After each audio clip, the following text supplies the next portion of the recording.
Oi, pessoal. Eu acho muito importante a gente fazer uma revisão do sistema cardiovascular quanto à sua anatomia e fisiologia antes de a gente começar a falar sobre o envelhecimento propriamente dito, já que para entender as alterações que vão estar acontecendo no nível bioquímico, nível celular, a gente precisa entender primeiro como isso é formado de maneira fisiológica ao longo da vida. Então, para revisar um pouquinho, o sistema cardiovascular ele é composto pelo coração e pelos vasos sanguíneos, né? O coração que vai ter o papel de bombear o sangue e os vasos sanguíneos que vão ter o papel de carregar esse sangue ao longo de todos os tecidos para levar nutrientes, levar oxigênio e para recolher metabólitos das células e trazer de volta para que isso seja oxigenado e para que isso ganhe novos nutrientes e assim o sistema continue funcionando como deveria. Então, os vasos sanguíneos, eles começam grandes, né, calibrosos, e conforme eles vão adentrando nos tecidos, eles vão diminuindo o seu calibre, até para facilitar as trocas gasosas e as trocas de nutrientes. Então, as artérias, elas vão se dividindo, vão ficando cada vez menores, se transformando em arteríolas, e essas arteríolas vão se dividindo e vão diminuindo até se tornarem capilares. A gente vai ver depois que tem uma diferença importante em questão anatômica das artérias arteríolas para os capilares. Esses capilares arteriais, eles vão se ligar a capilares venosos, né, que da mesma forma que as artérias vão se dividindo e diminuindo, os capilares venosos eles vão se agrupando e aumentando de tamanho, chegando a vênulas, em veias posteriormente, para então retornar o sangue venoso pobre em nutrientes para o coração, para que ele seja novamente oxigenado no pulmão depois. Então, o coração ele é dividido basicamente em 4 câmaras, como a gente pode ver nessa imagem bem didática aqui do lado esquerdo, né, que são os átrios e os ventrículos. Então, a gente tem aqui o átrio direito, onde o sangue chega vindo pela veia cava superior e pela veia cava inferior. Esse sangue venoso, pobre em nutrientes, rico em óxido carbônico. Então, esse sangue ele vai vir aqui do átrio direito, vai passar para o ventrículo direito e depois vai para a artéria pulmonar, onde ele vai ser levado para os pulmões, vai ser oxigenado, vai retornar ao coração dessa vez pelo lado esquerdo, né, no átrio esquerdo, onde ele vai passar para o ventrículo esquerdo e depois para a artéria aorta, né, para ir oxigenar todos os tecidos do corpo. Então, essas câmaras são muito importantes e elas funcionam através de sístole e diástole. A sístole ela nada mais é do que a contração dessas câmaras e a diástole o relaxamento, quando essas câmaras se relaxam e permitem que o sangue entre nelas. E a sístole quando essas câmaras contraem e fazem com que o sangue saia delas. Então, os átrios, eles se contraem, eles fazem a sístole de maneira simultânea, passando ao mesmo tempo o sangue para os ventrículos, e depois os ventrículos contraem de maneira simultânea, passando o sangue, então, ou para o pulmão, ou para a circulação sistêmica, para ir para todo o corpo. Outra parte muito importante sobre a anatomia do coração são as válvulas cardíacas. Essas válvulas elas ficam entre as câmaras, entre os átrios e os ventrículos, e elas também ficam entre os ventrículos e as artérias respectivas para onde o sangue vai. O grande papel dessas válvulas é não deixar o sangue refluir, né, e permitir que ele passe para o lugar certo. Então, a gente pode ver aqui, entre o átrio direito e o ventrículo direito, a gente tem a válvula tricúspide, né, que ela é feita basicamente de tecido cartilaginoso, né, de colágeno, e a gente tem aqui do lado esquerdo a válvula mitral, tá? Então, dá para ver elas aqui nessa imagem animada, então dá para ver que aqui, ó, quando os ventrículos contraem, essas válvulas fecham, para impedir que o sangue retorne para os átrios. Ao passo que essas fecham, essas outras válvulas aqui, que ficam entre a artéria e o ventrículo, elas se abrem, permitindo que durante a sístole ventricular o sangue vá para elas e então vá, respectivamente, seguir o seu caminho. Então, essas válvulas são muito importantes para garantir o funcionamento correto e o fluxo na direção certa do sangue.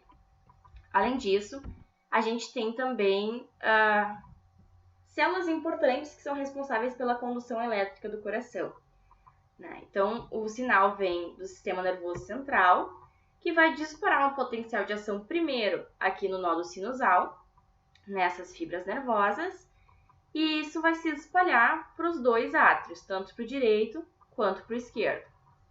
Depois a gente tem o nódo atrioventricular.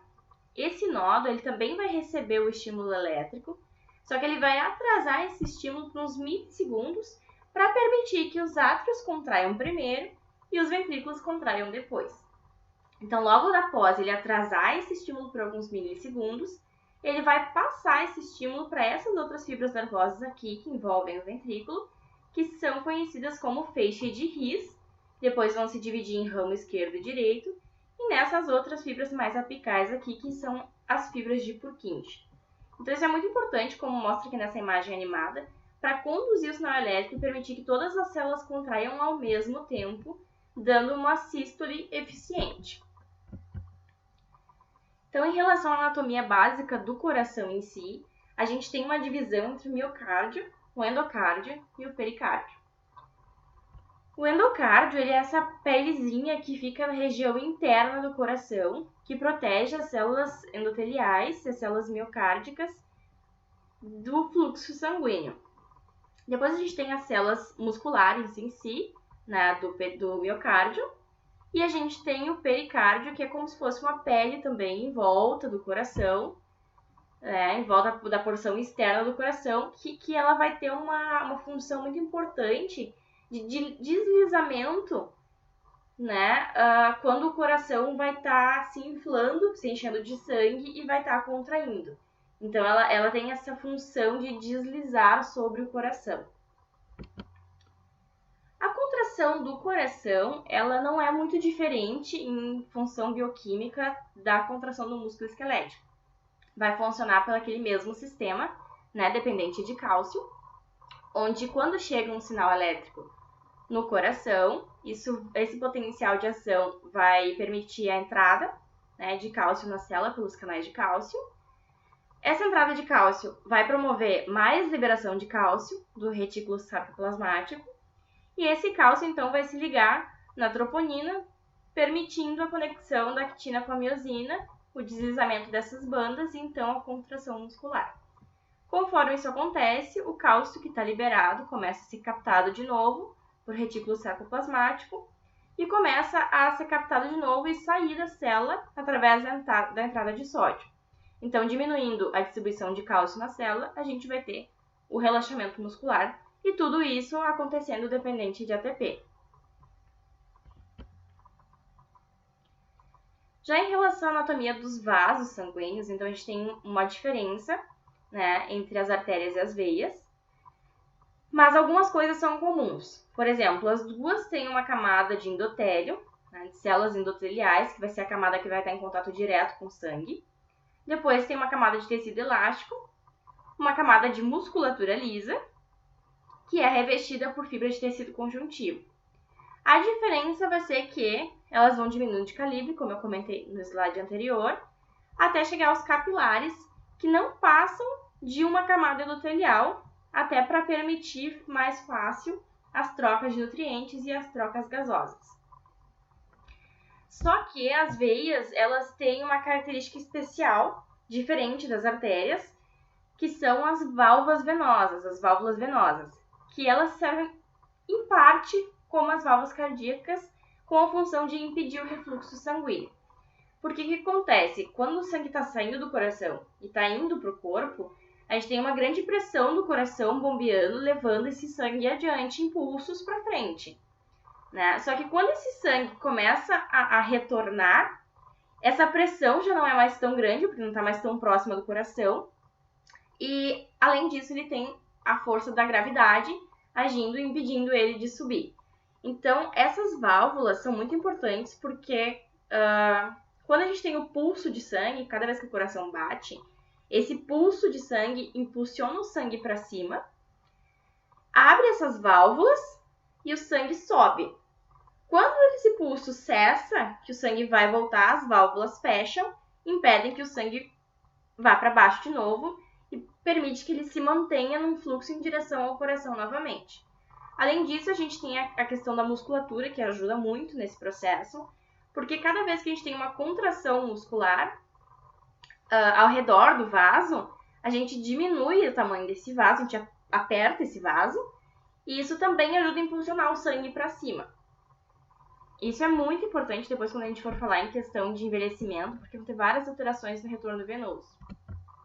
Então aqui tem só uma imagenzinha animada para demonstrar esse processo, né, daqui da musculatura contraindo e aí do sangue passando para cima, das válvulas fechando e o sangue sendo impedido de retornar, fazendo com que o fluxo do sangue seja sempre constante em direção ao coração. Então, basicamente, o sistema cardiovascular funciona fisiologicamente dessa maneira.